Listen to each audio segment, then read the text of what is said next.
वेङ्कटेश्वर नवरत्नमालिका स्तुतिः। श्रीमानम्बोधिकन्याविहरण भवनी भूतवच्चः प्रदेशः भास्वद्भोगीन्द्र भूमिधरवर शिखरप्रान्तकेली रसज्ञः शश्वत् ब्रह्मेन्द्र वह्नि प्रमुख सुरवराराध्य मानाङ्घ्रि पद्मः पायान्मां वेङ्कटेशं प्रणतजनमनः कामना कल्पशाकी यस्मिन् विश्वं समस्तं चरमचरमिदं दृश्यते वृद्धिमेति भ्रश्यत्यन्ते च तादृग् विभव विलसित सोऽयमानन्दमूर्तिः पद्मावासा मुकाम्बोरुहमददु मधुविद्विभ्र मो निद्रचेताः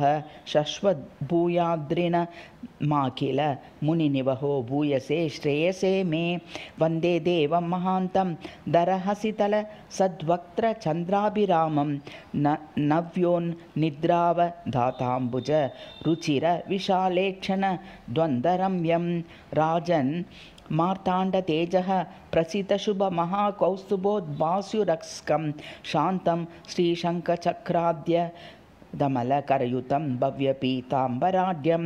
पायाद्विषस्य साक्षी प्रभुरखिल जगत्कारणं शाश्वतोऽयं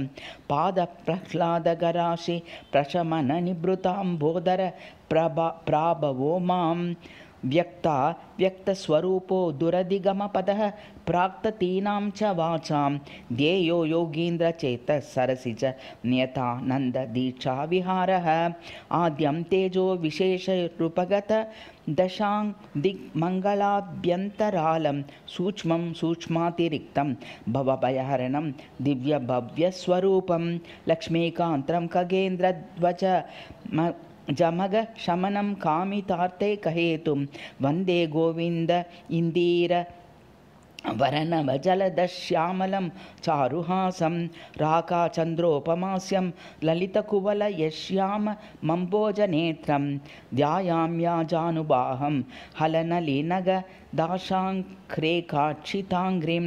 कारुण्याचकटाक्षं कलशजलधि जापीनवक्षोजकोशो श्लेषवाताङ्गरागोच्च ललितनवाङ्कोरु वक्षस्थललाढ्यं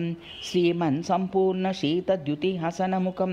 रम्यबिम्बाधरोष्टं ग्रीवाप्रालम्बिवच्चर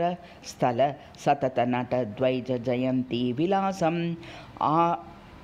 आदर्शोपम्य गण्डप्रतिफलितल सत्कुण्डलश्रोत्रयुग्मं स्तौमि त्वां द्योतमनोत्तम मणिरुचिरानल्पकोटीरकान्तं सप्रेमौत्सुक्य लक्ष्मीधर हसितमुकाम्बोरुहामोदलुभ्यन् मत्तद्वैरेफविक्रीडितानि जह्य हृदयो देवदेवो मुकुन्दः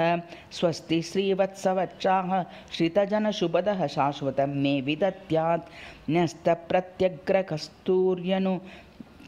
नुपमतिलकपोत्सत्फालभागः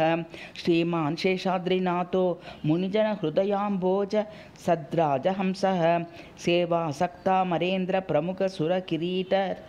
चित्तात्मपीठः लोकस्यालोकमाता द्विरविहरति रचन्यो दिवारात्रलीलां सोऽयं मा वेङ्कटेश प्रभुरधिककृपावारिधिः पातु शश्वत् श्रीशेषशर्माभिनवोपवल्रुक्ता प्रियेण भक्त्या च समर्पितेयं श्रीवेङ्कटेशप्रभुकण्ठभूषा विराजतां श्रीनवरत्नमाला इति श्रीवेङ्कटेश्वर नवरत्नमालिका स्तुतिः समाप्ता।